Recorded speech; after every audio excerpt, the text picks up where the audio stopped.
Good evening. Welcome to this evening's council meeting. It is March the 3rd, 2014.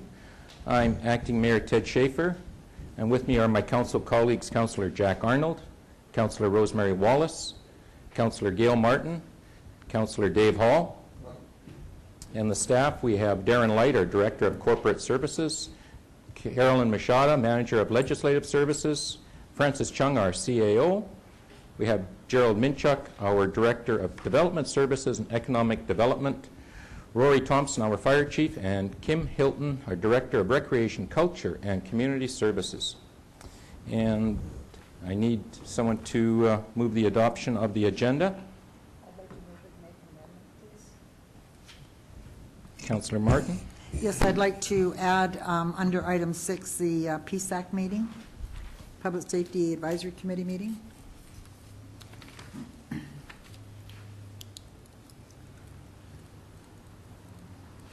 Is there a seconder to the amendment?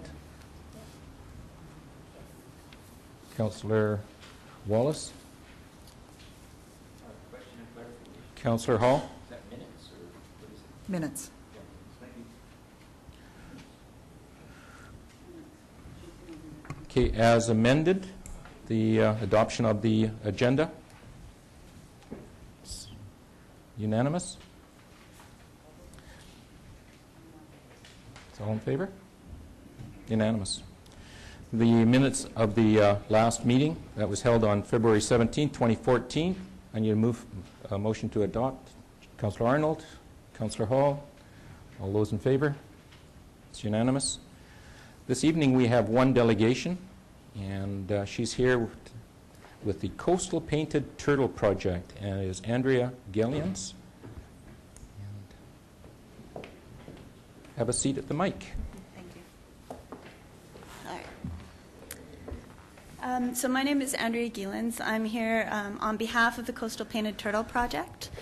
This project was brought about as a group to implement recovery recommendations that were put forward by the provincially led recovery team for this species.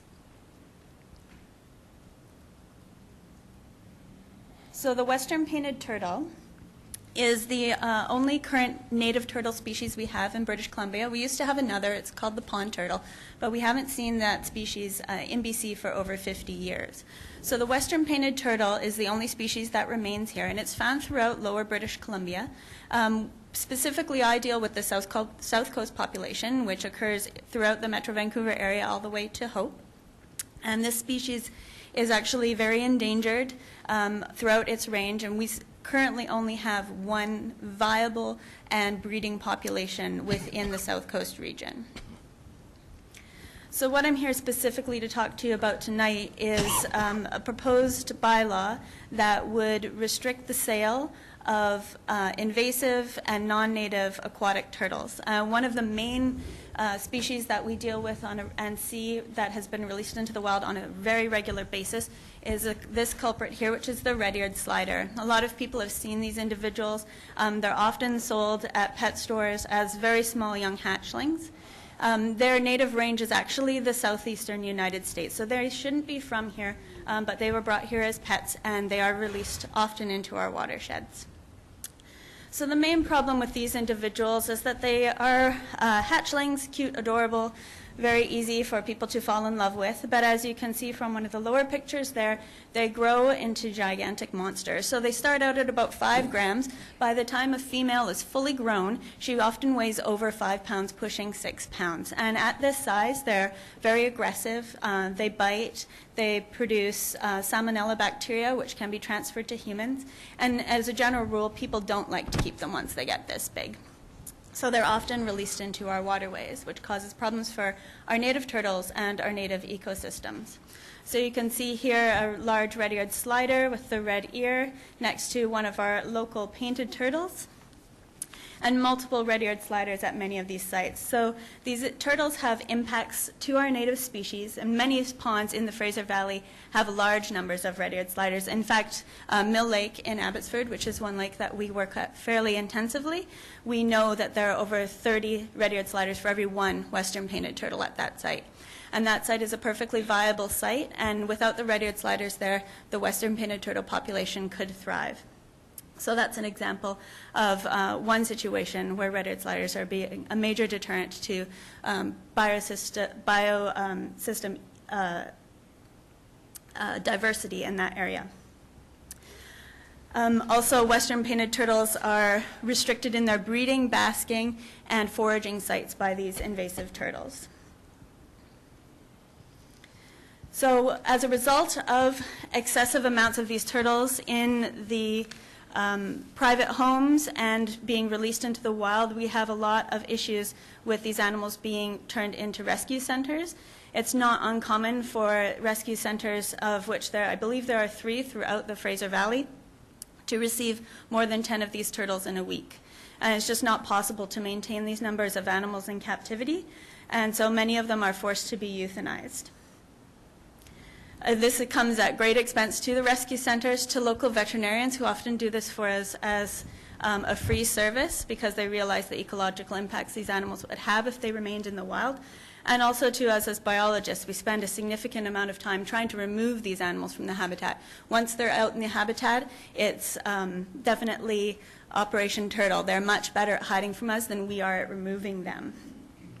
Currently, we are dealing with a situation where we are rearing wild native turtles, wild western painted turtles, in captivity for release programs, of which we're working with parks, Metro Vancouver Parks, to do potential turtle releases both at Campbell Valley Park and at Aldergrove Regional Park in Langley and within the township.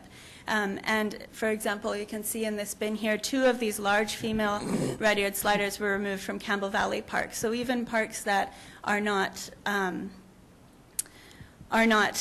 inundated like Mill Lake still do have a reasonable number of red-eared slider turtles. And one unfortunate thing that we discovered working with our turtle populations in the valley this year is that all the red-eared sliders, to which at this point had only been released pets, are now able to successfully breed in the wild. This is the first year that we've been able to see a viable nest, most likely because of our very warm fall this year. But that could be a potential problem as well. Now we may not only have individuals being released as former pets, but now being able to breed in the wild. So what we propose is a ban on the sale of aquatic turtles. Generally, turtles with a carapace length of 4 inches have been banned in the United States since 1975, and this has actually been brought on by a public health concern in the fact that turtles are very readily spread salmonella. In fact, in 2013 alone, there were 8 outbreaks of salmonella in the United States that were traced back to turtle exposure. In the U.S., bans, in addition to wildlife legislation, have proven to be the most effective way to keep these turtles from being bred and distributed throughout the public. So they are actually illegal to breed and distribute and sell here in Canada through the Wildlife Act. However, they have found that a combination of local municipal bans as well as overarching provincial and federal legislation is most useful for keeping these turtles out of our ecosystems. So currently there are bans on aquatic turtles in place in Vancouver, West Vancouver, Surrey, Burnaby, Maple Ridge, and Richmond. Some of these bans have been long-standing. Surrey's has been in place since the mid-'80s, and we are currently working with those long-standing bans to refresh the knowledge within the bylaw officers' scope of work and to include these things. And all of these bans are complaint-driven, so they're not, no one's expecting anyone to go out and hunt for these individuals, but often myself and other biologists are quite familiar with the specific stores and locations where these animals are distributed, so we keep an eye on it and report back to the participating municipalities. So we hope to stop the production and sale of aquatic turtles and the resulting releases once these animals become unsuitable and unmanageable within people's homes. If we can control the red-eared slider populations and mitigate the impacts on species at risk and habitat, we can more reasonably increase the populations of our native species, which people are often surprised to know that we even have and are really eager to participate more in the recovery of. Thank you. That's it? Yeah. Questions? Councillor Wallace, then Councillor Arnold. I just wanted to know how they get across the border, like. The problem is that they've been here for a very long time. I was talking to my dad about this, and he remembers going to carnivals and winning them as prizes at the booths when you'd knock over bottles. So because they live 40 to 50 years, they don't actually have to have been brought across the border recently at all. There's a significant population here already. Thank you. You're welcome. Councillor Arnold, then Councillor Hall. Okay, now what you're asking is that the ban apply to aquatic turtles. Yes. Maybe a dumb question, but is there such a thing as a non-aquatic turtle? The definition of turtle, in fact, requires at least a significant portion of their time being spent in the water. For example, we're not looking for anything to propose to other chelonians or shelled reptiles in terms of, for example, tortoises. They wouldn't apply under this this proposed ban because all tortoises are extremely tropical in nature, and it would be impossible for them to act as invasive species here in BC. If they were to get out of your house, a cold fall day would end them. So aquatic turtles have a natural history in such that even though these, for example, red-eared sliders come from the southeastern United States, they're used to temperatures that we would see in Florida, they can survive here. A lot of what we find of individuals here, they do have shell rot problems and respiratory issues that are brought on by the fact that they aren't meant to be here, but they do survive, and as of this year are currently reproducing. So tortoises don't live in the water? No, they drink water and they go to water, but they don't swim. Oh, okay. I assumed all turtles were aquatic. Okay, now you also said that there apparently is a federal law? They are covered under the Wildlife Act. They're actually considered native wildlife under the Wildlife Act, and that is the only thing that protects them. They should not be considered native wildlife under the Wildlife Act, but that is currently where they are slotted.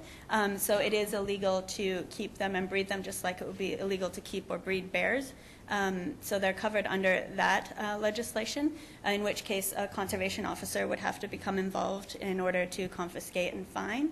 But like I said, we have found through the U.S. programs, which have been going on a lot longer than ours, that the combination of municipal and bylaw enforced bans, as well as the overarching federal process, really helps to decrease the amount of turtles that you see in the wild. Does the federal legislation prohibit the sale of them? It does. It prohibits the sale and breeding of them. So this would be a municipal bylaw that would do the same thing as an existing federal bylaw? It would do the same thing. It would just allow more access for solutions in terms of approaching pet stores or individuals that are selling or distributing them based on limited resources for enforcing the Wildlife Act that are continuing to decrease, as well as providing a more accessible route for the public. I think the public are generally quite intimidated by anything to do with conservation officers and do not often feel that this is feel or know that this is a jurisdiction that they could have some power over. People generally see turtles as pets, the public do, and they see them as something that would be akin to a dog bylaw. So this is a resource that they look to for this type of information. So this is not something that can't be enforced now? Not at the bylaw level. What you're wanting is for the municipality to enforce it because the federal government isn't? The federal government does, but the difference is that it's a very heavy-handed approach, and it's not necessarily always that effective.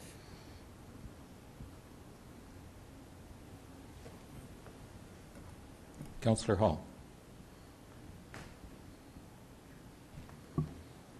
Well, following that up, I would think that the federal conservation officer would have a greater knowledge of distinguishing between one turtle and another, and I think it would be very difficult even to educate our bylaw officers in response to a complaint.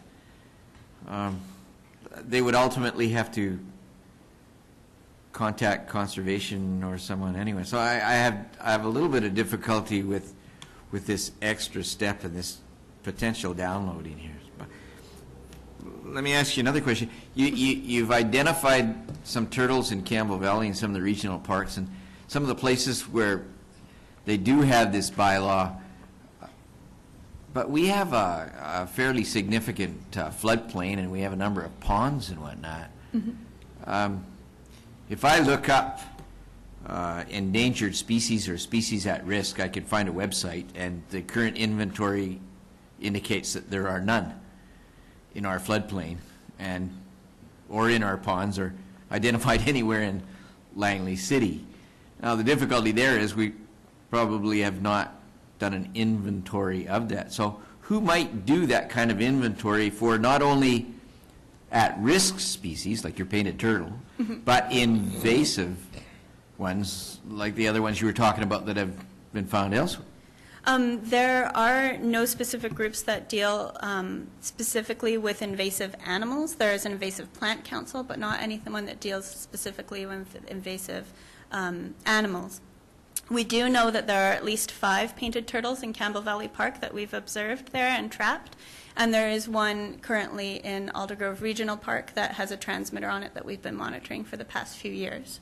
So there are definitely instances of western painted turtles within the municipality, but what we do is part of our mandate in terms of improving habitat for western painted turtles is to remove the red-eared sliders. So there is no official group that deals specifically with these invasive species. We deal with them as part of our overall mandate of improving habitat.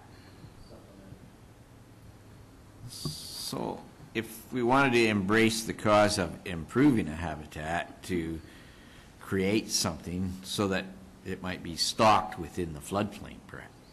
I don't know whether that's a suitable environment or not. I don't have the expertise.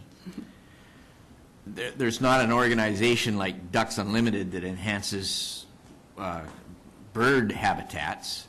There isn't such a thing specifically for turtles or reptiles or...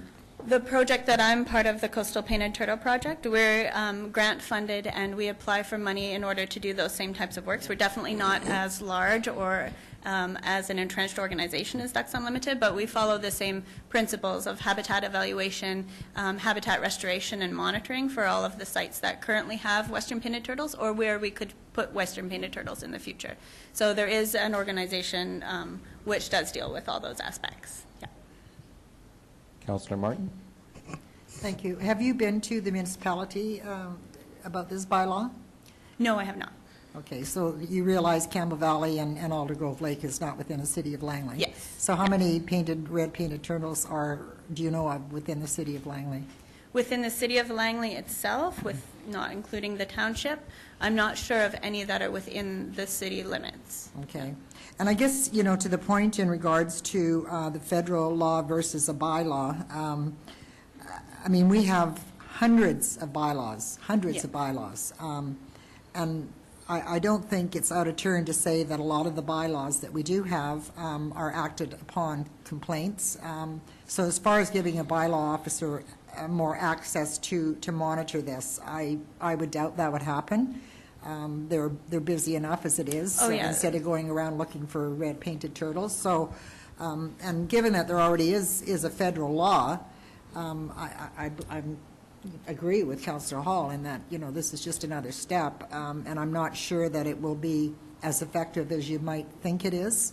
So, you know, and there's no proof that there's a red painted turtles within the city of Langley. So I guess we could refer it to our staff, but every time we get a presentation like this, and thank you for your presentation, it's very informative. I mean, we all learned that all turtles aren't aquatic, so that's something we learned. But you know, every time we get a report like this, normally we would send it to our staff for a report back, and that takes time, and time costs money, and you know, if the outcome is going to be that it's not going to help your cause, or our bylaw offices are not going to be educated in going after red painted turtles, I don't know whether, you know, we should do this at this point, although I certainly understand what you're saying.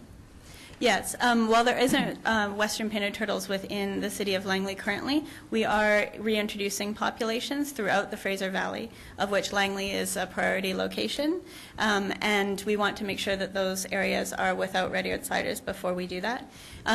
Having a municipal bylaw increases the ability of ourselves to react, because as an individual, as a biologist, I have no ability to enforce anything, regardless of whether it is the federal. Sorry? Why couldn't you go to the federal government? I can go to the federal government, as I would also like to be able to go to the municipalities. The federal government, like I said, is more difficult to deal with in terms of getting a quick response, and in terms of being able to deal with it on a municipal level, and being able to really enact what we need to see on the ground.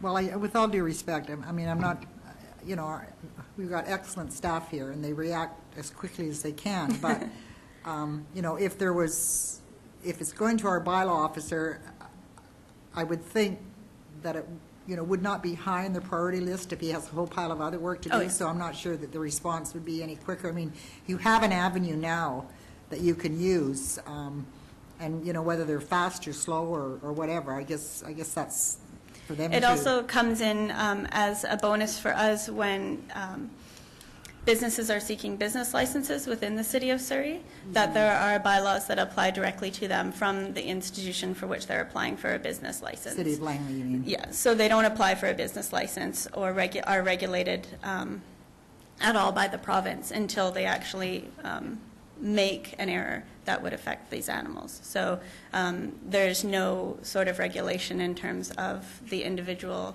businesses in that respect. So if a person were to, and I'm assuming we're talking pet stores here? Usually, yes. Okay, so if a pet store were to come and apply for a business license, would it be in our purview to ask, are you going to sell these turtles, and are you aware that there's a federal law against the sale of those? I mean, that to me would be just another step that would be put in, and if they are, well, fine, send them over to, don't give them a business license, you know? That's true, yes, and if that can be accomplished through the city and the business licensing process, that would be equivalent to a similar thing as what we're requesting. So if I may, could I ask our CAO if that is an easy step that we could put in the process for a pet store opening up in the city of Langley? Councilor Martin, through the chair, that's something that we can do, but I would suggest that council refer this to staff and we can look into this matter further, but it's something that we can amend our business license bylaw to introduce that, if so choose by council. So that would be, instead of making a bylaw banning it, which there's already a federal law, we would just say in our business license bylaw under pet stores, these turtles are not allowed to be sold. That to me would be the simplest solution. That would be a solution. And I don't think it would take a lot of staff time and money to do that. Am I correct? No. Yep. Correct. Thank you. Would that be available to existing operations, that information? No, see, that's why. Probably not. Councilor Martin, through the chair, I think those will be grandfathered because they're existing pet stores, so any new coming pet stores that may want to open up, that will come under this new business license regulations, but the current one is doubtful. Okay, thank you. Just as a follow-up then, we probably have one large pet store in our community, PetSmart. So I'm assuming that if they are selling the turtles, that would be for you to take action and get in touch with for the federal law. Yes, Yeah. that would be. Thank you. Councillor Wallace? Thank you for your presentation and your passion. Not to start anything with Councillor Martin, it wouldn't ban somebody from going to another municipality and buying a turtle and having it as a pet, not being able to look after and then release it out into our community. As far as our ecological system, I think the city of Langley and the township of Langley, we share much of the same parks, and Campbell Valley is one of our, prides and joys of a Metro Vancouver park. And I think that, aside from staff's time, you've come here, and it's been your passion, and you feel very strongly about it. When it comes to staff time, yes, there's tons and tons of motions, and if I, as a councillor, feel that it's something that I would like to make a motion on the ban of them in this municipality, I think I would do that. So I think on a municipal level, that's where we can start. So I just wanted to thank you for that. Okay, thank you. Councillor Arnold. Yeah, okay. Now, you said that there is an existing ban in Surrey, Yes. but you haven't spoken to the township yet. I've spoken with them, but we're going to meet to just refresh the purpose of that ban moving forward. Okay, because... It's been long-standing, and I doubt it's high on their yeah, radar. because I'm sure there are more pet stores in the township than there are in the city. So as Councillor Wallace was saying, somebody buys one there, doesn't mean they don't live here.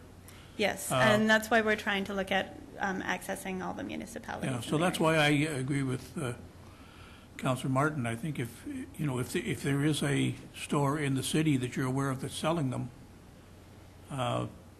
probably further ahead to get the federal government to do something about that than to get us to ban it, to have another law to enforce a law that's already in existence. Yeah.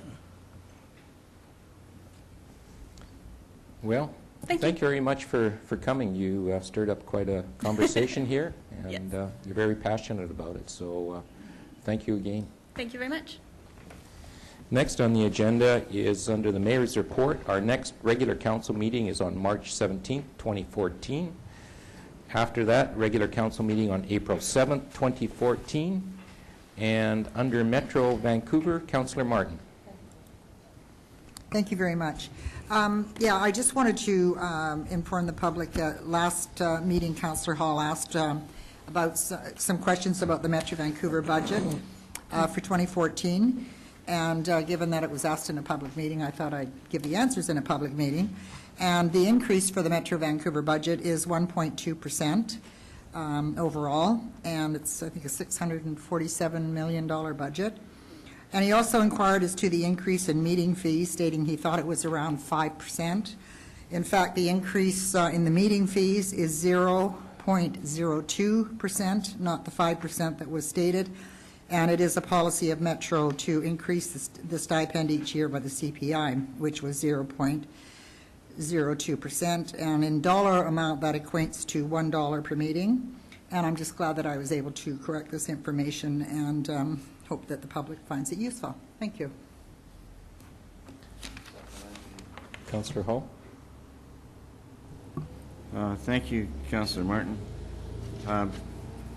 Yes, the increase this year was only $1, and you're right, that was a very, very, very low percentage. I gather, though, that they changed the method of calculation for that. So in the previous 5 years, that rate had gone up 10%, and actually it was 40% over 8 years.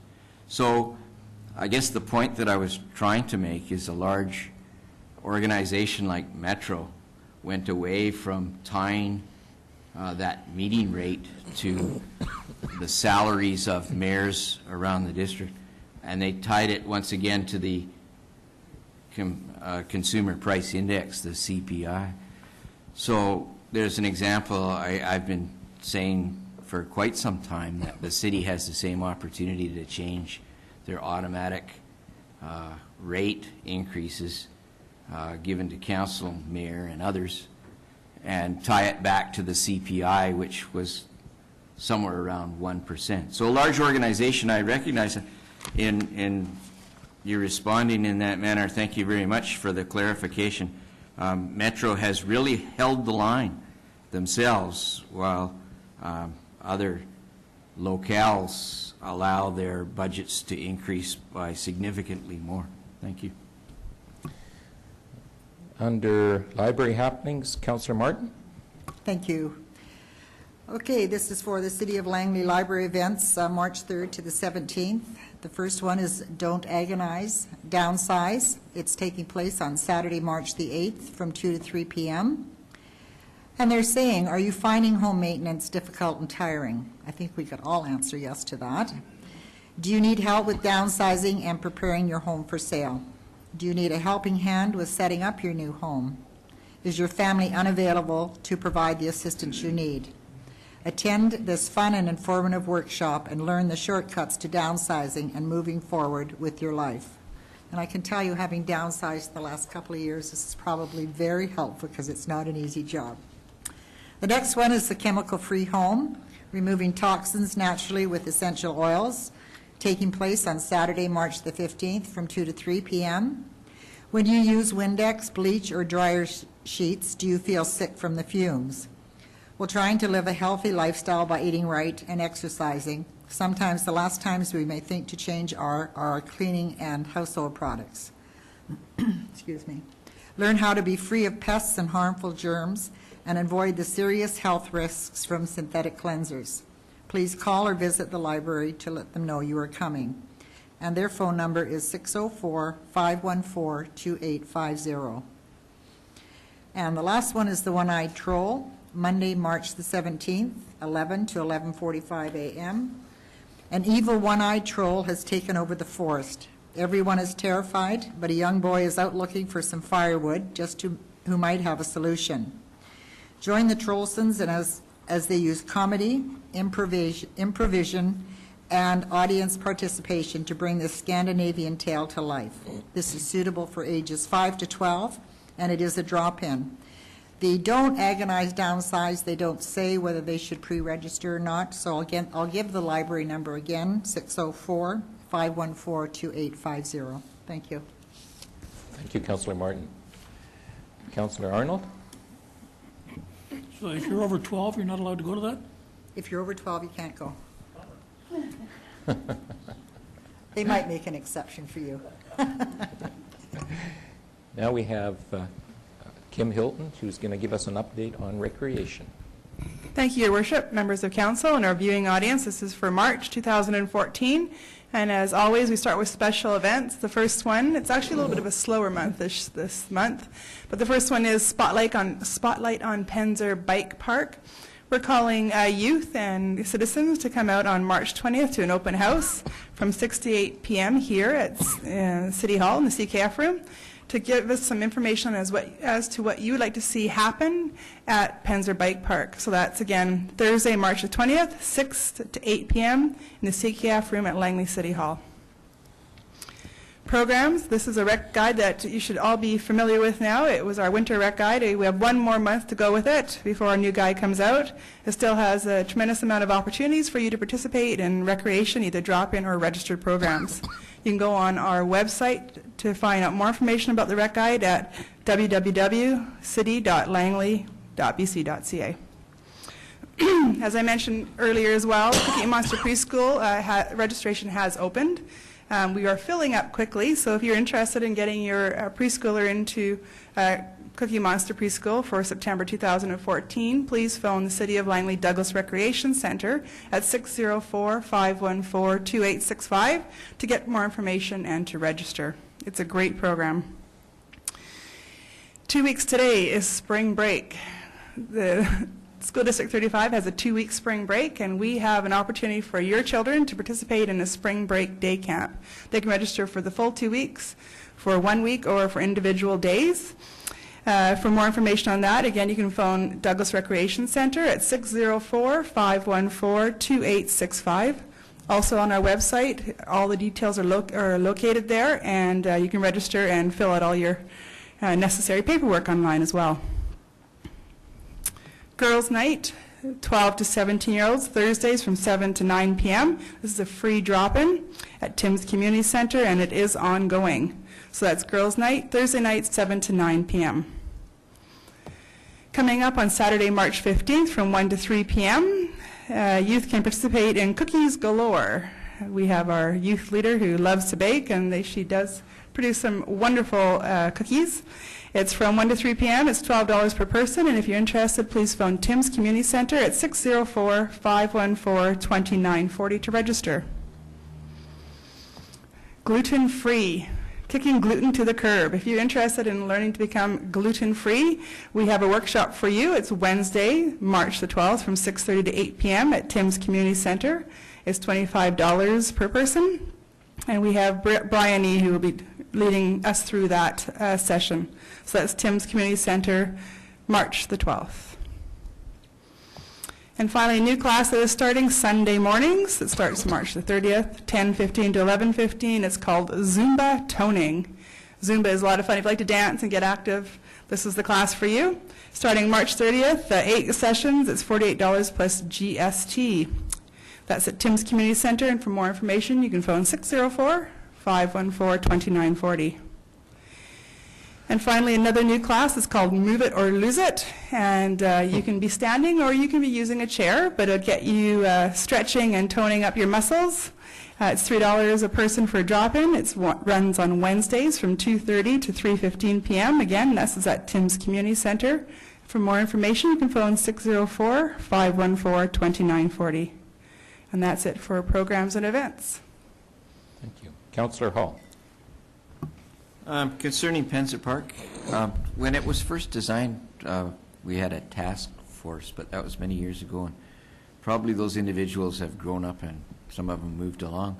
So I'm wondering how we're specifically targeting that user group, whether we're advertising this particular meeting at HD Stafford or Alice Brown or Simons, which are in close proximity, and how we might gather these individuals for a productive meeting. Certainly, we have been collecting names and email addresses for people who are interested in Penza Bike and who have participated in past years.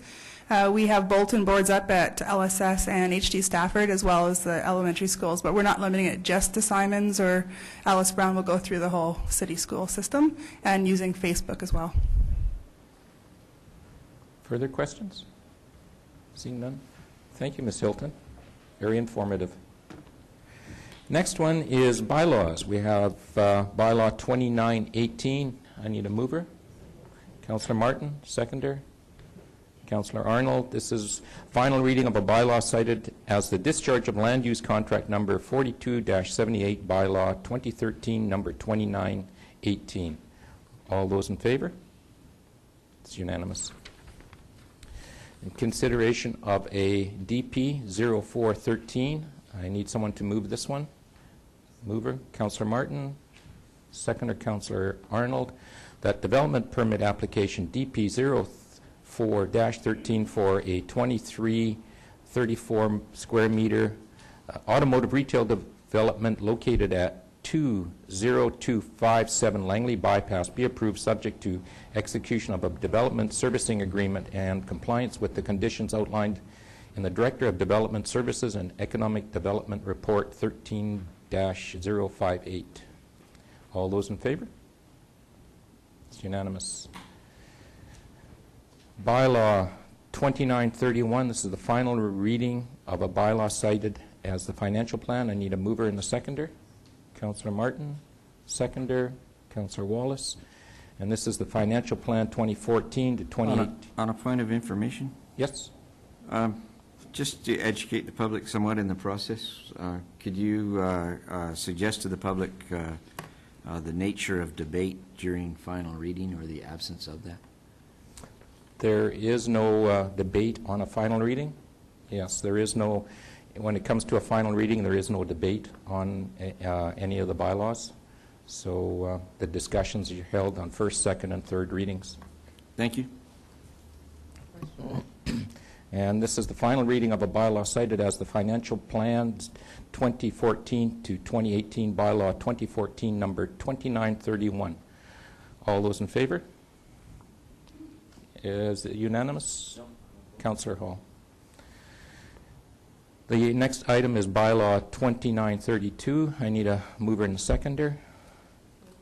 Councillor Martin, seconder. Councillor Wallace. This is first, second, and third reading of a bylaw cited as the Fees and Charges Bylaw 2010, number 2837, Amendment number 14, Bylaw 2014, number 2932. Discussion at all? Councillor Hall? Could staff just very briefly suggest what the differences would be between previous and new fees? Thank you, Your Worship. Through to Councillor Hall. Yes, Council did receive a new page 1, and the preamble to Section 9 was misquoted as a preamble to Section 4, so that was just clarified.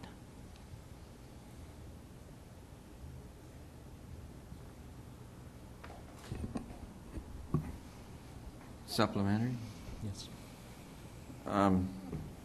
So I know Council has received a report, but the public has no idea what that report would be.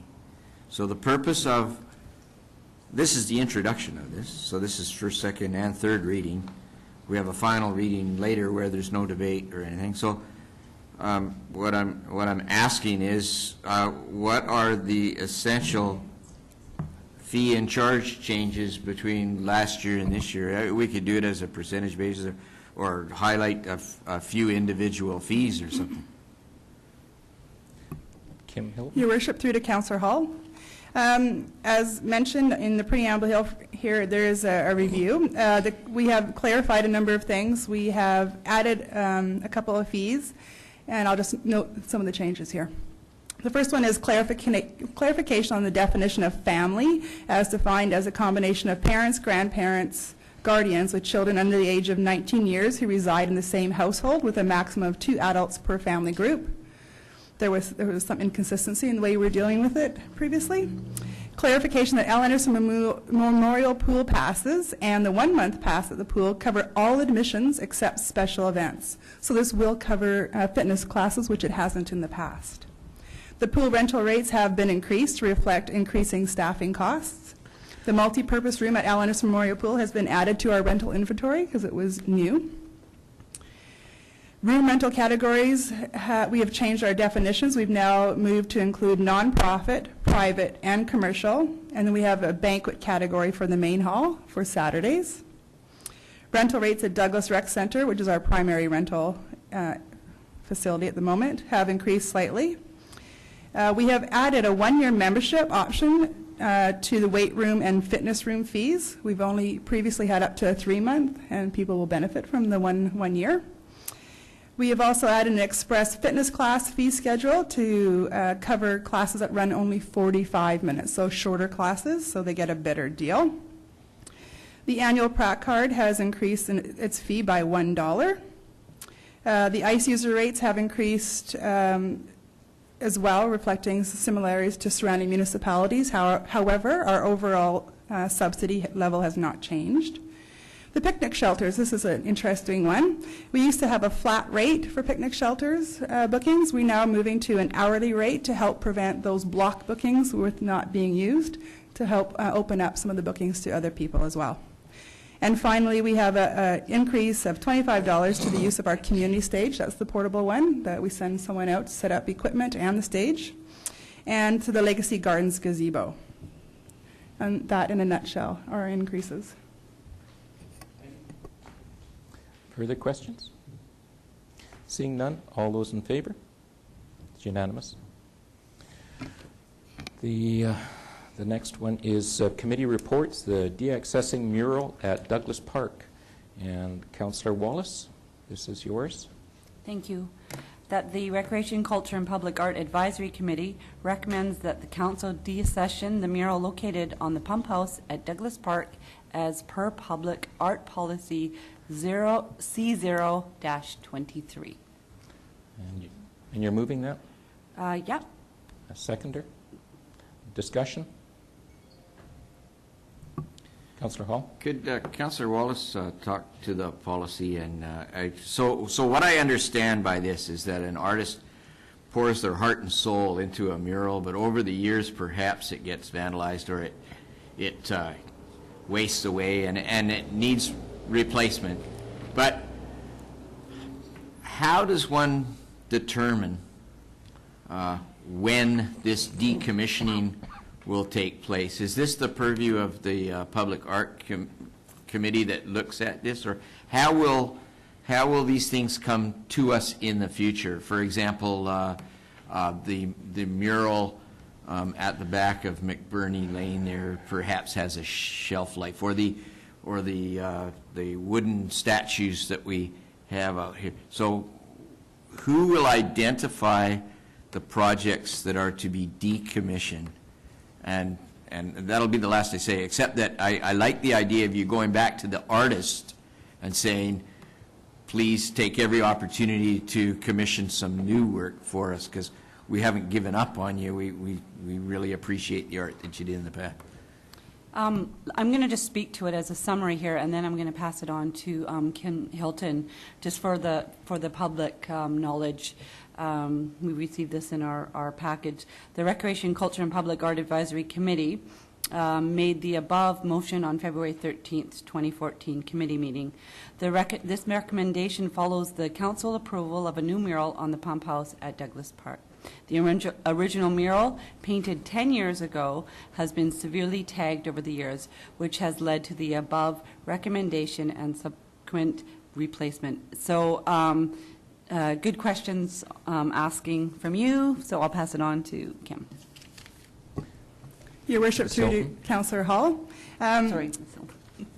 We do have a public art inventory, and in that inventory we do document when the art is brought into our portfolio.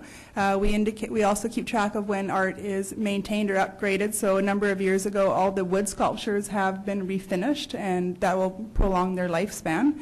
And so all the artwork does get reviewed on an annual basis or every couple of years. And if we cannot repair it, then it'll come forth through the RCPAC committee and then to council.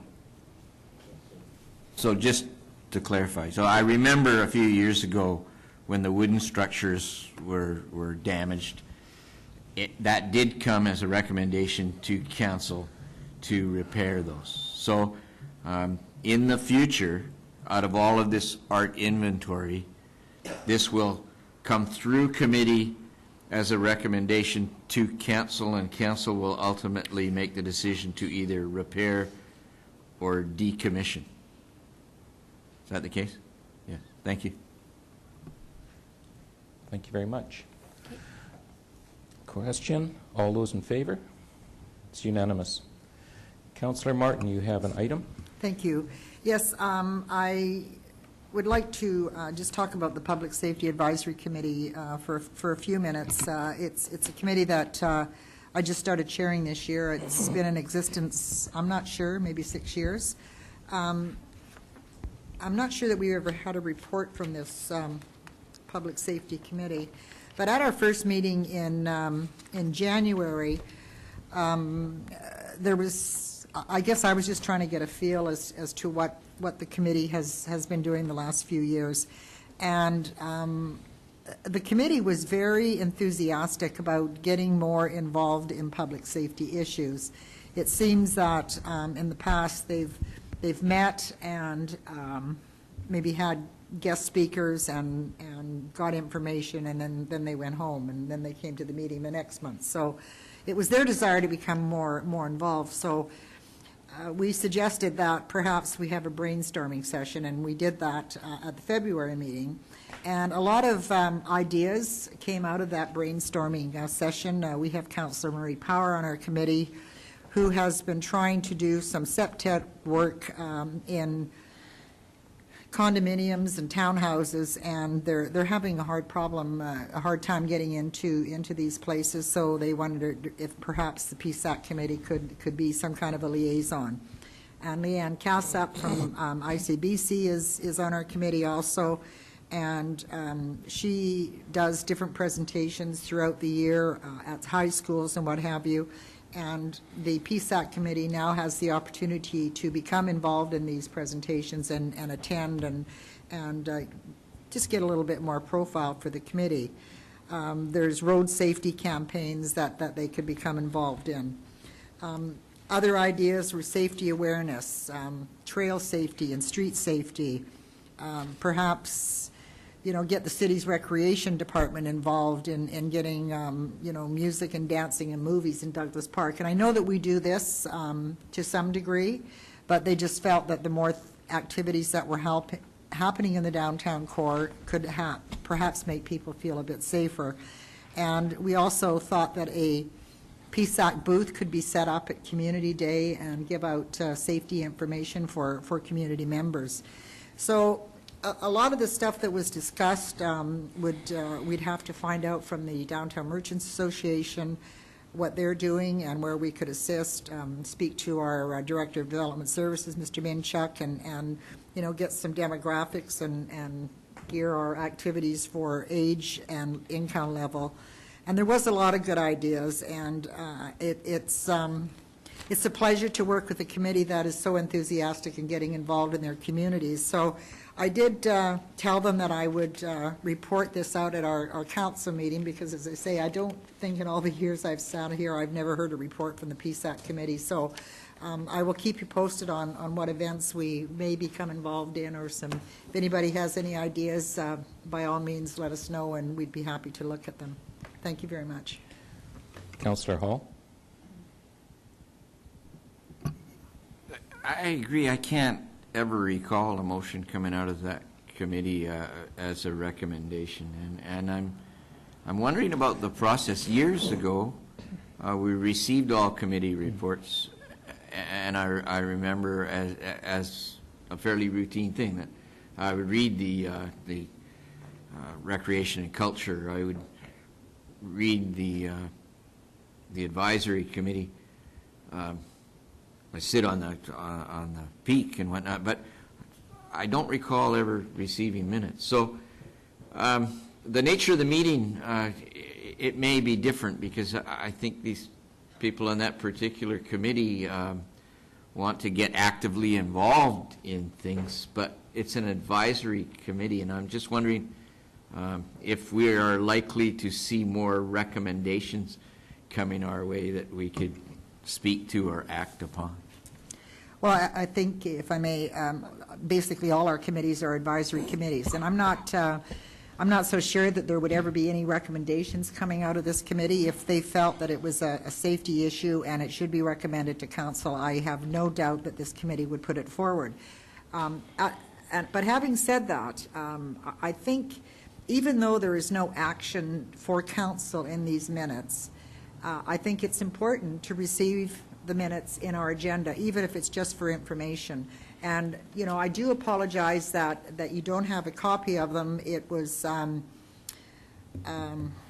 oversight that they weren't put in this agenda, and just this afternoon I spoke to our staff liaison and said they were supposed to be in, and she wasn't sure of the process and what have you. So I'm not blaming anybody, but I think in the future, if it's okay to have these minutes included in the agenda, even if it's just for information.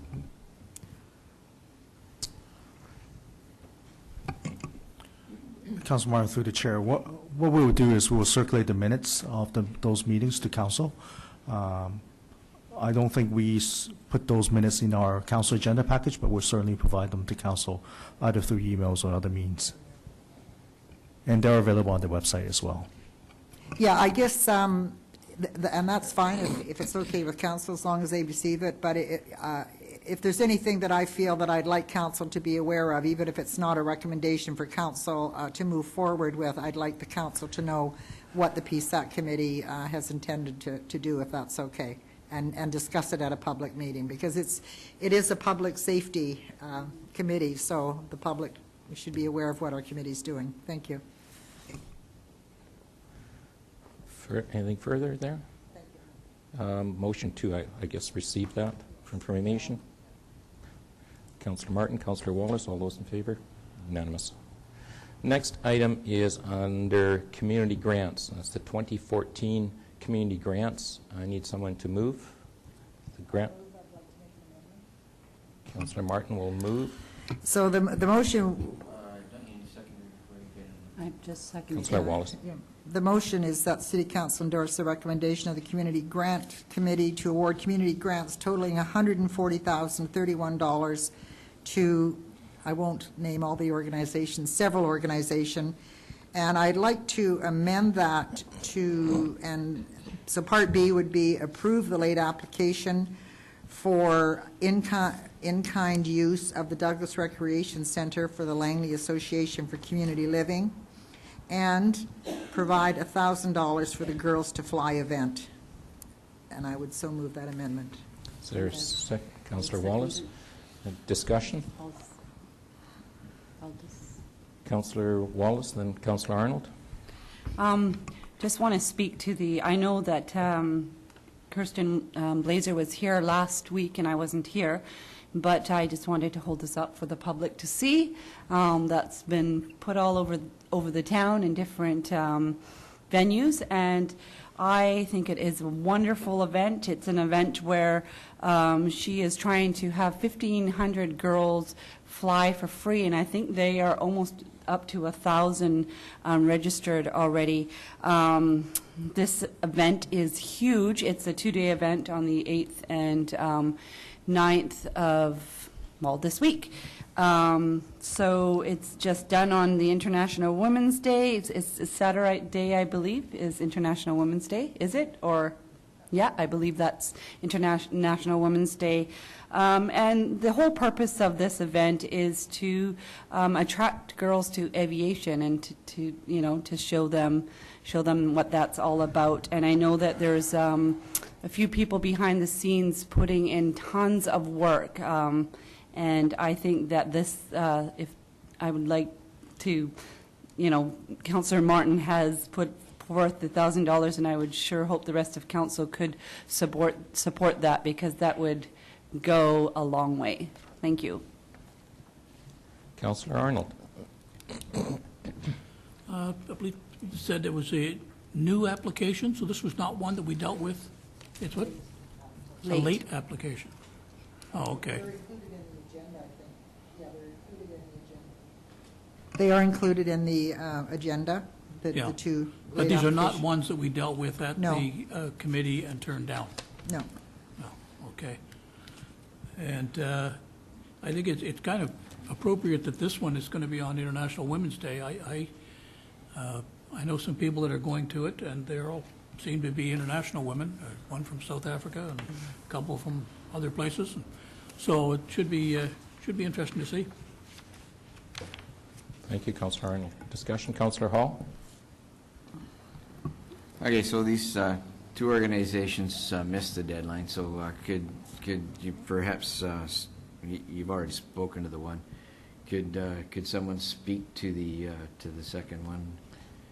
I'll ask. In that we did have a committee meeting, and for whatever reason, maybe this organization is in a little bit of disarray. I might show some compassion here and allow this to go through. But I would like to suggest that we do have deadlines for a purpose, and we have a second opportunity in June. So is the need so pressing that this be approved now, or could they go in the basket with the others? I would just like to get some information, please. I'll ask Darren Light. So the second organization is the Langley Association for Community Living. They're requesting, in their application, they requested $2,000 for an event in Douglas Park that's going to be held on September 27th. And it's an annual event that they've had in the past.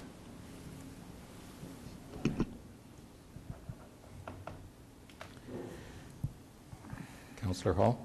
Okay, well, just responding to that. So they would have every opportunity to apply in the second go-round. If we took the amount that for the fly event and we added that to our current total, how much do we have left for the June second go-around? 9,000. So you'd have about $9,000. We have 9,000, and then this is an in-kind of $800. Yes? Yes. Okay, so in the queue then, in the next go-round, looking for money for perhaps events that are from June on, there's available funding, and this one realistically should be in the same queue. The last question I asked before we left the committee meeting was, okay, this is it, we're going to hold the line, and anyone else applying has to apply for the remaining funds, yet we have this late comer.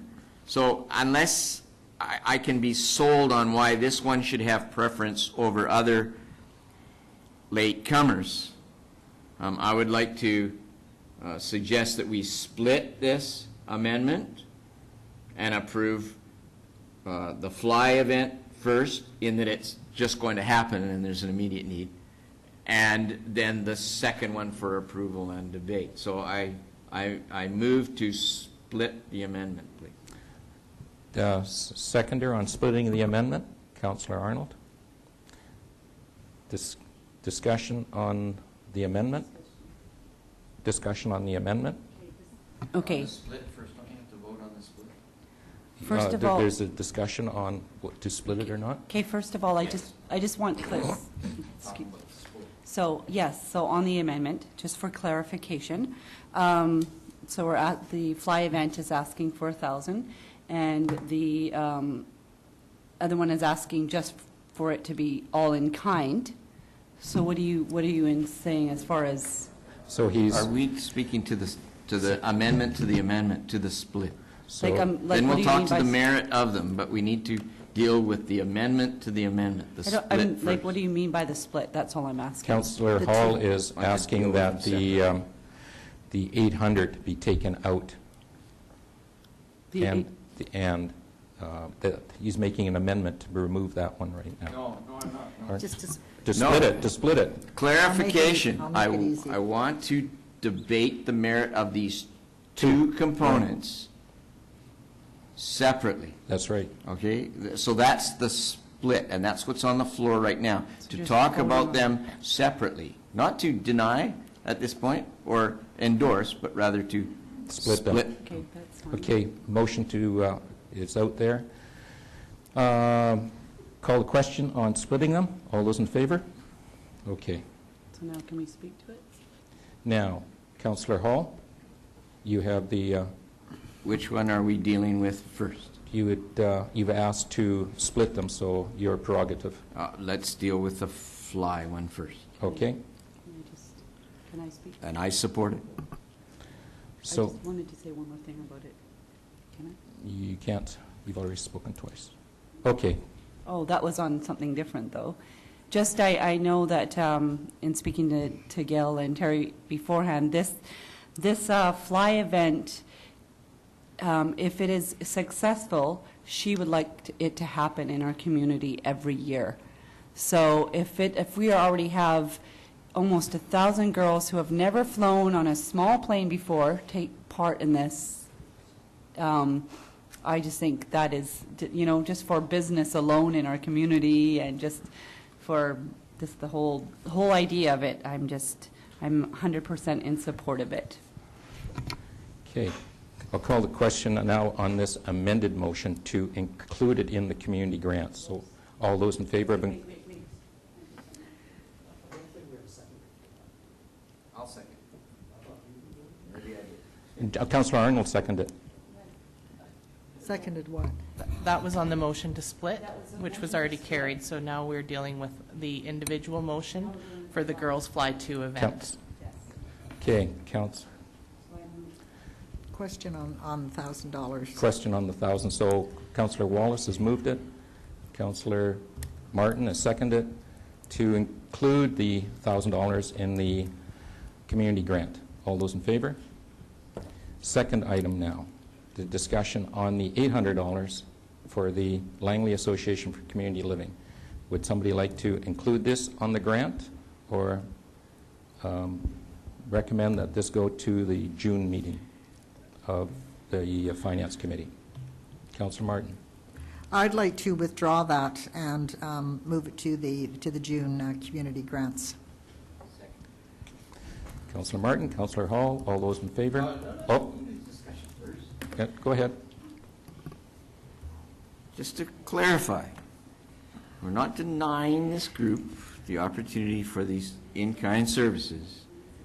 We are moving this to the June 2nd meeting for grants, and they go in the basket with all other late applicants. At that point, all of council, committee of the whole, will look at all grants, and then we'll make recommendations just like this to bring them forward to a public meeting for endorsement. So this group has not been denied at this point. They're certainly given every opportunity to justify their grant at the June meeting. Thank you. So this will come to the June finance meeting with the others. So now I'll call the question on the amended motion. So all those in favor? It's unanimous. Can I make one more comment? Councillor Martin? Yes, thank you. I'd just like to inform the community that our grant program, well, it's been in effect for several years, but the $150,000 a year has been in effect for 8 years.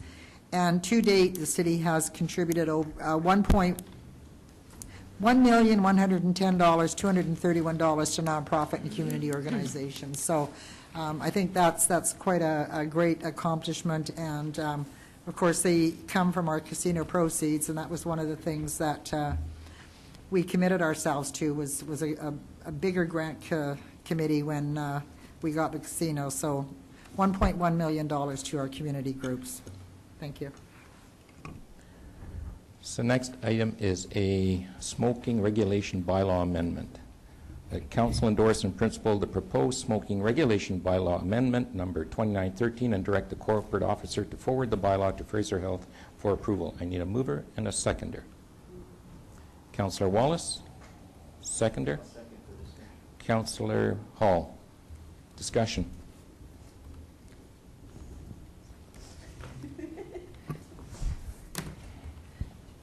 Okay. The amendment suggests that there's going to be a smoking ban, a comprehensive smoking ban, in all parks within the city. But, oh, that's a bad word to use in this context, isn't it? Except that there's 2 exceptions. The off-leash dog park and just off the Nicamickle floodplain. Now, I would like to see the day when there would be nobody smoking anywhere. The difficulty is that there's a bunch of people that still do. And so an accommodation is being made at these 2 locations.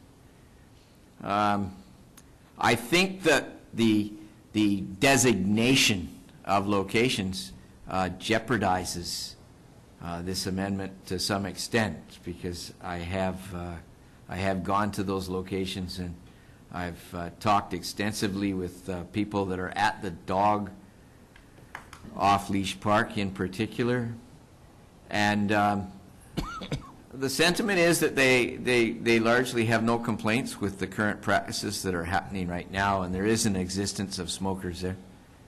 I asked them about the location of the proposed, the recommended location of the bench for the designated area, and many of them had problems with where it was.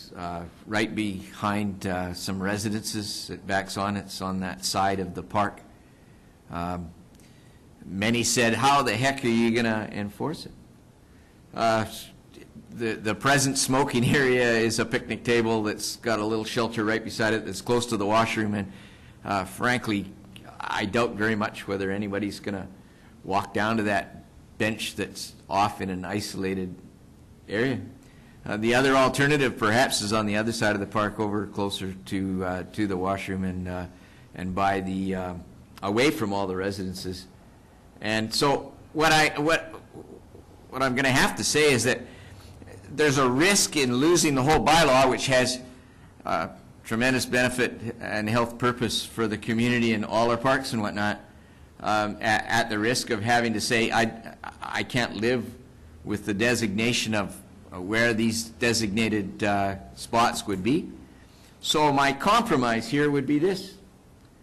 I would like to endorse in principle the amendment that suggests a ban of smoking in most of the parks, and take off the section that provides the exemption for designated smoking areas in those two parks, with the idea that staff would come back and provide other options for where that designated point would be, particularly in the dog off-leash park. So rather than opposing the whole bylaw amendment, I would like to endorse it in its majority, and then simply have, and maybe even in principle endorse the idea that there should be designated areas in those two places, but not have a direct pick of the locations at this time. Simply send staff back to revisit that and provide some options. So how might we do that? I'll ask Ms. Machado. Yes, thank you, Your Worship. For clarification, the bylaw actually does not contain the designated smoking areas. This is the bylaw that was before council previously and includes a ban in all parks, playgrounds, Innis Corners Plaza, McBurney Lane, and within 3 meters of transit stops. At the time council looked at it, they requested more information on designated smoking areas, and that is the information contained in the report only for council's information. As there is a budget implication if council chooses to include those two designated smoking areas in the bylaw. The total for that is an additional $1,000, $500 each for each designated smoking area. So that information is here for council's consideration only and would require a further amendment. This is the original amendment in front of council that is a complete ban in all parks. Supplementary? Councillor Hall. Well, the difficulty to that is that means then that there is no designated area within those Correct. two other jurisdictions. And so what I would be passing at this point would be something that is the antithesis of the discussions that I had with the people at the dog park. Those people were not complaining. Those people, the majority of them, thought that there should be an accommodation of smoking in that particular park.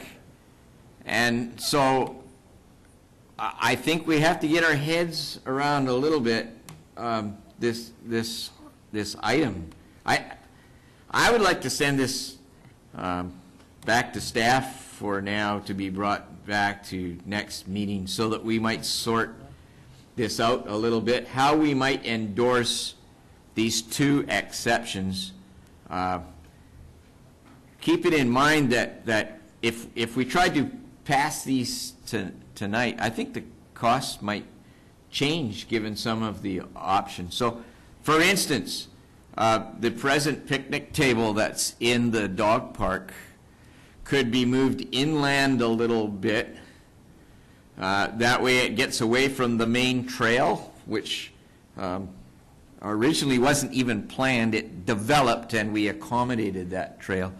The present smoking area is directly in front of the entrance gate, so everyone going by has to go by that smoke, and so some people object to that. So perhaps just movement of that bench, and it might not be as cost prohibitive as the suggestion in the other report. While we're at it,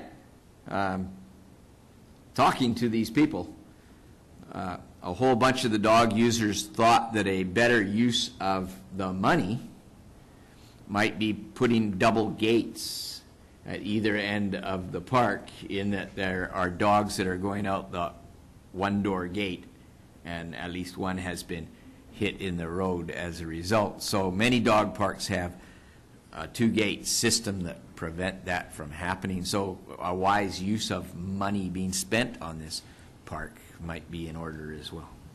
Councillor Martin. Thank you. I guess the question is how is this going to be monitored? Are we going to have, it's going to cost us $5,000 some odd to put up signs. I don't know how we need 55 signs if this goes ahead. Are we going to have a bylaw officer going along around the off-leash area? And further, talking about the designated smoking areas, for the Nickel Park, I have no idea where this map that we have here, I have no idea where this is. Not only that, but the Nickel floodplain runs from 208th over to basically 192nd. And it appears here, somewhere in that area, there's going to be a designated smoking area. Where is this exactly? Ms. Machado? I believe it's in the northeast corner of the park. Which park? Portage Park, or, I mean, we're talking about the floodplain here, right? Yes, at 208th. So that is 208th, that is So you're running gonna- along the right-hand side. Okay, so that's the little driveway that comes down, and so you're going to have, for a trail that runs from 200th to 192nd, you're going to have one smoking area at the beginning of the trail. Ain't going to happen. It just isn't going to happen. And what bylaw officer is going to have the time to walk the floodplain looking for people that are smoking on the floodplain? I mean, I understand the smoking bylaw, but, you know, it has to make sense. And I don't disagree with what Councillor Hall has said. I mean, and I understand why the staff chose this smoking, designated smoking in the off-leash part, because the trail does curve in there. The reason, you know, up at the entrance, I mean, staff have installed an ashtray on the side there, so maybe that's why a lot of people stand there. But I think a lot of people just stand there and socialize at the park, and if they smoke, they smoke. If they don't, they don't. So I don't think even moving the bench is going to solve the problem. I think if those people still want to socialize, they're going to socialize, and if there's some smokers in there, so be it. I mean, and there's no problem, you said. They're not having a problem. I can understand in playgrounds, baseball fields, and stuff like this, but when you have a park like this, or even the Nickel floodplain, it doesn't make any sense to me, because we're never going to be able to police that, ever. And I don't want people, say for instance in the off-leash park, that have no complaints now for the smokers. We put in a bylaw, and then they're all going to be at, didn't you know there was a bylaw against smoking? And then, you know, things start happening. So I think just playgrounds, City Park and places like that, ball diamonds, soccer fields, stuff like that. Ms. Machado and then Councillor Arnold. Yes, just take an opportunity to remind council that the smoking bylaw is an educational bylaw. It is not a bylaw that we actively enforce. We only go out and enforce it when we have habitual rule breakers or people that are, I mean, essentially intentionally breaking the bylaw. So if you have somebody that, let's just say, walks a portion of the floodplain every day, and while they're walking they have a cigarette, they're habitually breaking the bylaw. But they're not a troublemaker, it's just something they do every day, and they're having a smoke while they're doing it. So, like, you know, I don't think that would be a person that we'd want to go after. So, like, how do you make up your mind whether they're a habitual criminal because you're smoking in the floodplain or wherever? We would take that on a complaint basis, and if they're breaking the bylaw, they're breaking the bylaw. Councillor Arnold, Councillor Wallace. Yeah, I think that the floodplain is fairly simple, just to make the smoking area somewhere to the west of 196.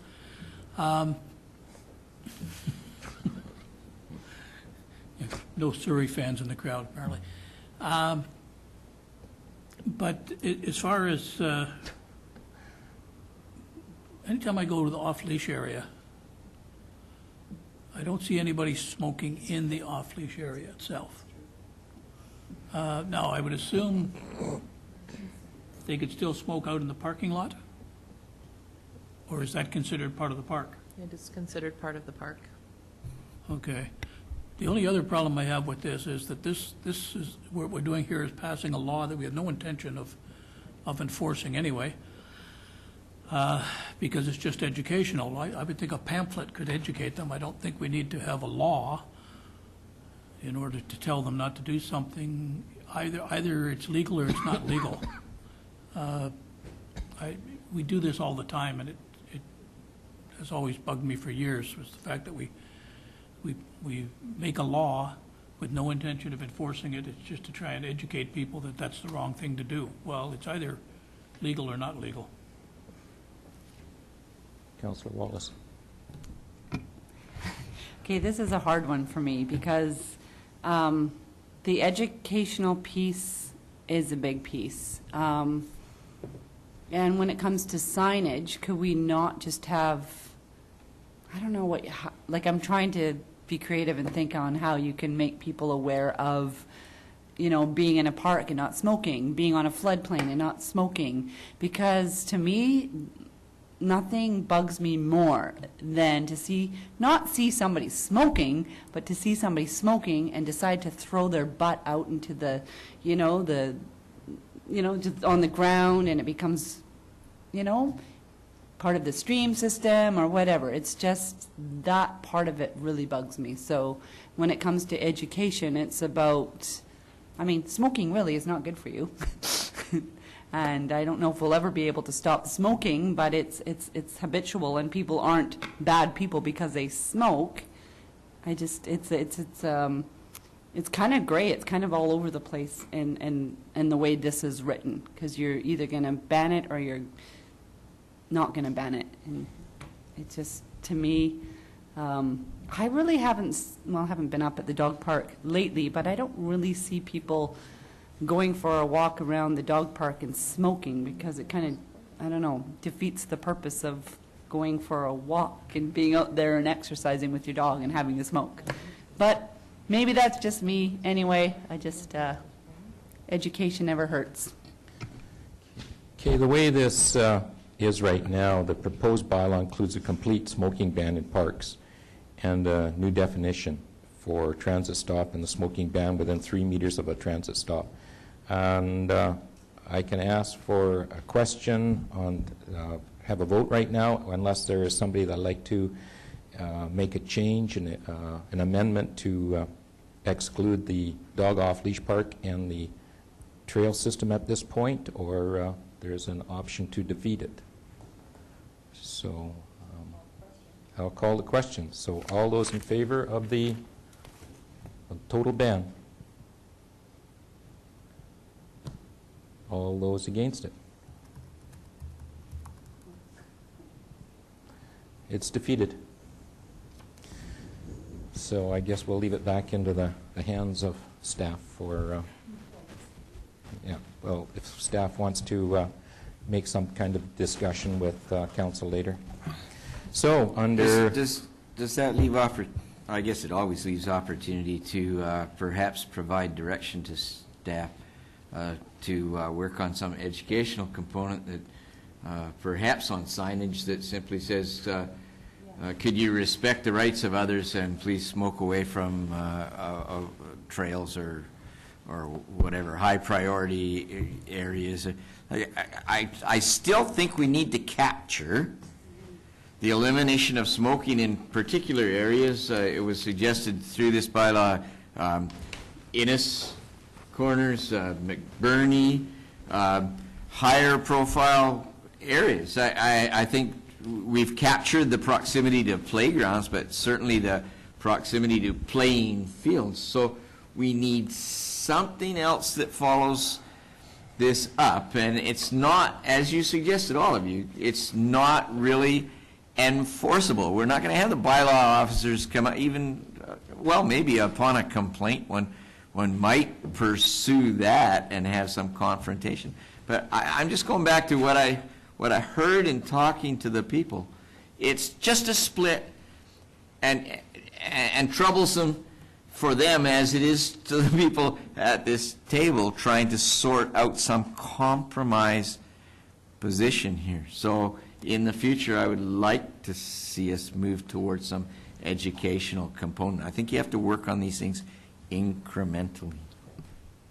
Thank you, Councillor Hall. I think staff have heard the discussion around the table. And Councillor Arnold, would you like to add to this?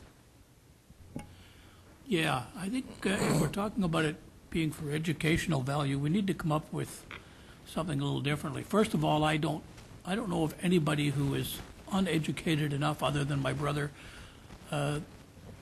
to think that smoking doesn't hurt you, or to think that it's not annoying when you're standing there puffing smoke in people's faces.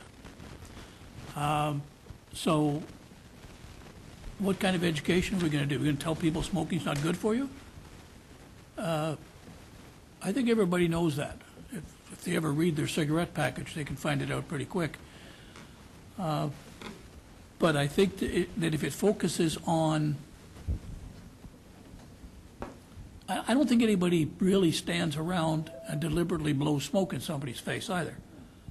So if we were to say, you know, as Councillor Hall said, if we had certain areas, like Ennis or something, where we said, okay, no smoking in that area, I think would be perhaps a little better than, you know, than a complete ban. And then, I mean, the one line here where where one of the options was a smoking ban in designated public events such as parades and fairs. So when we're having the Langley Days parade, if we were going to enforce it, how would the one enforcing it know whether this guy's watching a parade or he's looking in a store window? You know, I mean, it's an endless myriad, I suppose, of trying to figure out who's breaking the law and who's not. So I would like to see if there's going to be an education component to this, that it focuses on people just being courteous about it, and maybe noticing who's around them before they start lighting up. Mr. Chung. Your Worship, can we ask Council to pass a motion to refer this back to staff and look at banning smoking at some of those specific areas that was mentioned tonight, as well as an educational component to educate the public about no smoking in some of the public trail areas and the off-leash dog park? Councillor Hall, Councillor Wallace. Discussion, Councillor Martin. Could you say that again, Mr. Chung? Sorry. To request Council to refer to staff to consider bringing it back for a ban in some of those high-profile areas as mentioned tonight, as well as an educational component to educate the public about smoking, no smoking in the trail system, as well as off-leash dog parks. So you're not suggesting a ban in, say, the off-leash park or Nicomeco, just education? That's not what I heard tonight from Council. Right, that's what you heard, yeah. Okay, just checking, thanks. Discussion? Yes. Question on the motion? Our next item is from the Honorable Judith Gielens. She is the Lieutenant. Oh, did I miss one? Sorry. Well, I asked if I could raise oh, yes. a couple of questions. Yes. At this point.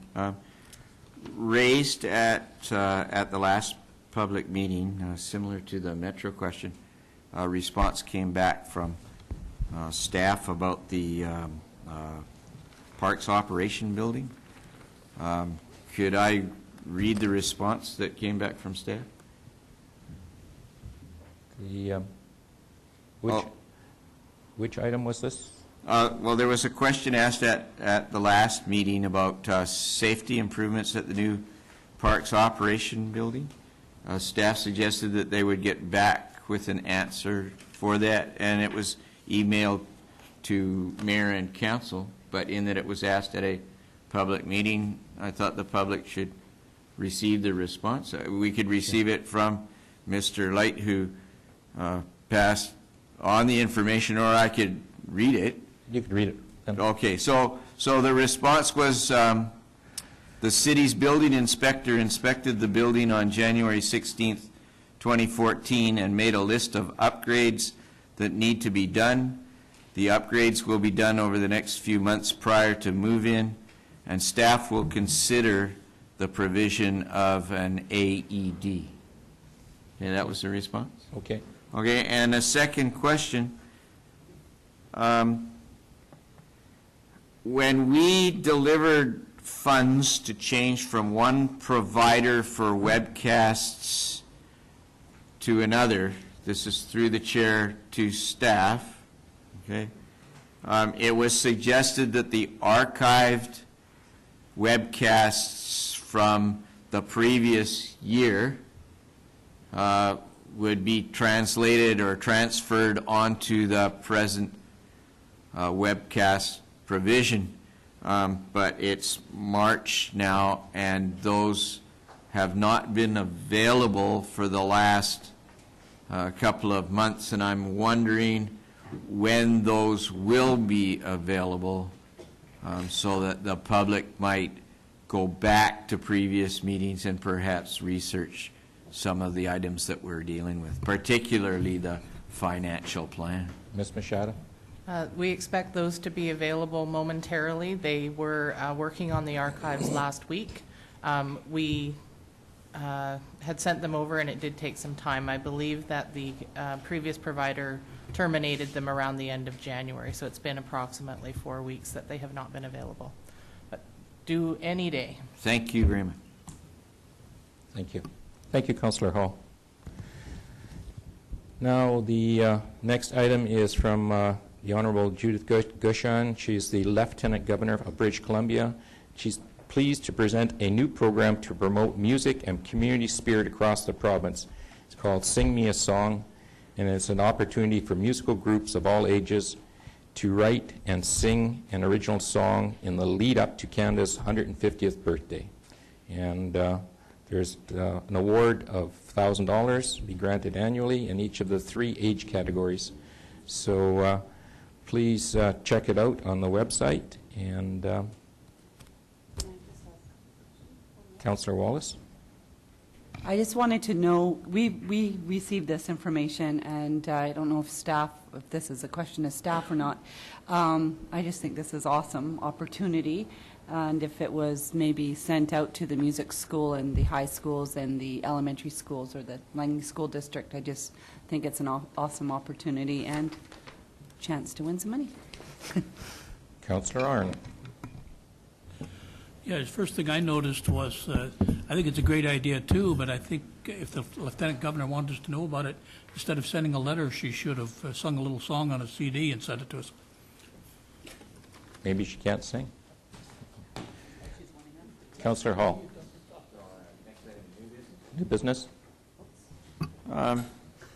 Just picking up on my comments on the dog off-leash parking, that I've spent a lot of time there lately, and the request by those individuals using it for the double gate system. I was wondering if I could simply ask if staff would research the possibility of a double gate system at either end of the park, or would that take a motion?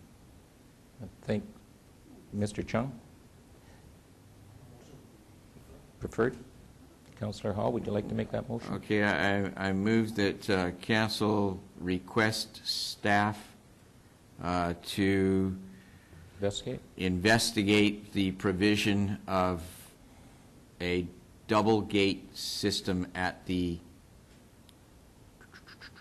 east and west ends of the dog off-leash park.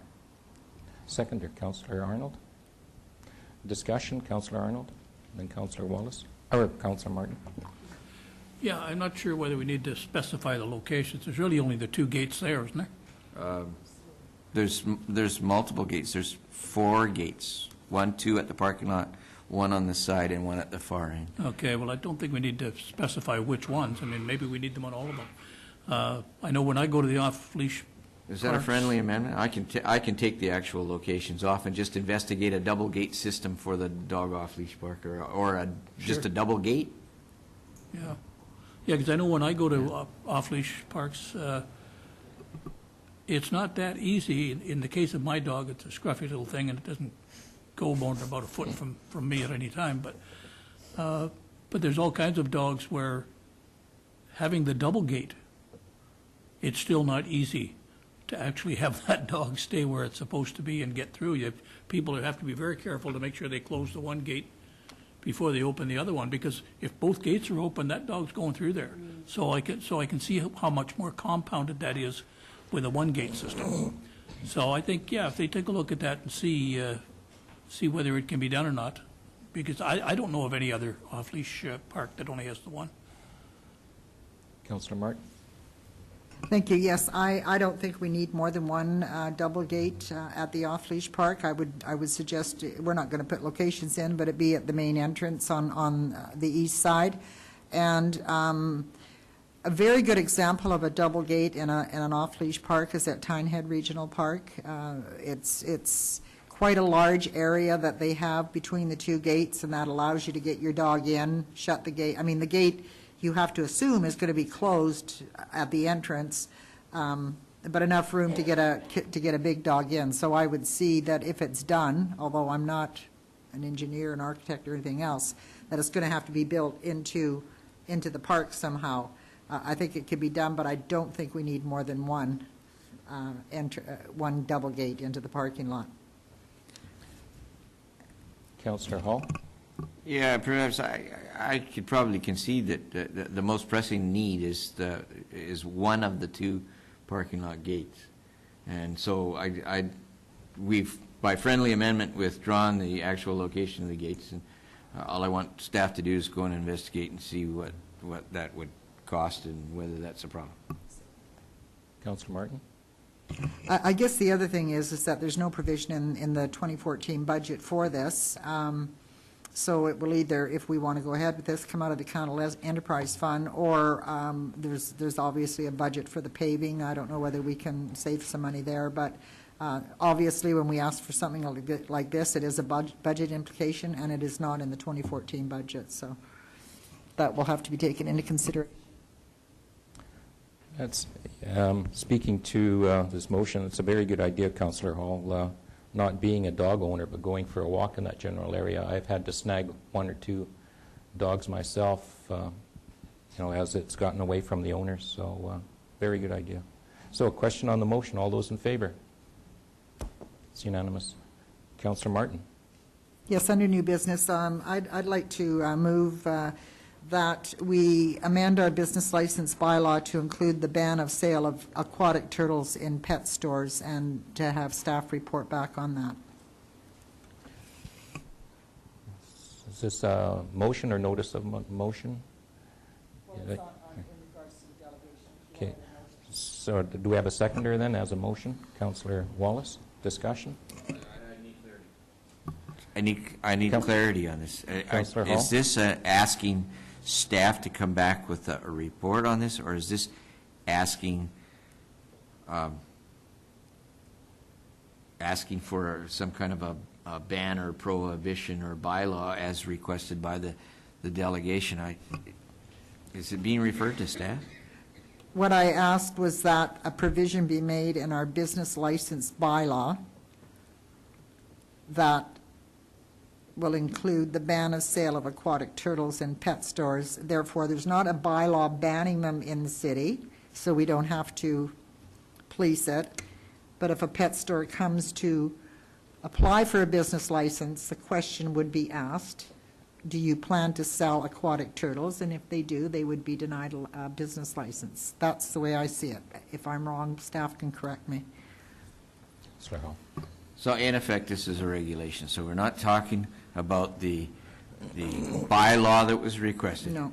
We're putting a regulation on the application for a business license. So the other ones that are grandfathered are not affected by this, or the one pet store that would be grandfathered. And as we said before, someone on complaint could approach the fence. Yeah. Okay?